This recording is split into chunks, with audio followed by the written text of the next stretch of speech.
আমরা শুধু নিজের চিন্তা করব না, আমরা অন্যের চিন্তাও করব। আমি আমার চিন্তা করব, আমার আশপাশের লোকদেরকে নিয়ে ভাববো, তাদের কল্যাণ কামনা করব। এরকম যখন সবার কল্যাণকামী আপনি হবেন, তখন আল্লাহর প্রিয় বান্দা হতে পারবেন। দেখুন, শুধুমাত্র ইবাদত বন্দিগি যদি মানুষ জান্নাতে যেতে পারতো, হাদিসে বর্ণিত এই লোকটা জান্নাতে চলে যেতে পারতো। ইবাদত বন্দিগি মূল, সেটা তো করতেই হবে।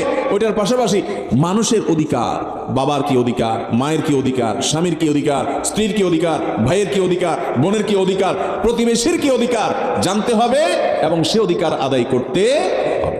ভাইরা আমার, তাহলে আজকের এই মাহফিল থেকে আসুন আমরা একটা চ্যালেঞ্জ গ্রহণ করে উঠি। সেটা হলো, পৃথিবীর যেখানেই আমি বসবাস করি না কেন, যেখানেই আমি থাকি না কেন, আমার আশেপাশে থাকা লোকদের সাথে সম্পর্ক ভালো রাখাটা আসলেই কঠিন।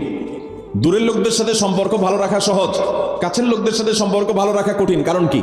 কারণ হলো, একসাথে থাকতে গেলে তার দোষ ত্রুটি আমার নজরে পড়ে, তার দ্বারা আমার হয়তো একটা ক্ষতি তারাও জানতে হয়তো হয়ে যায়, তখন সম্পর্ক নষ্ট হয়, ঝগড়াঝাটি হয়, টুনটান হয়, কথা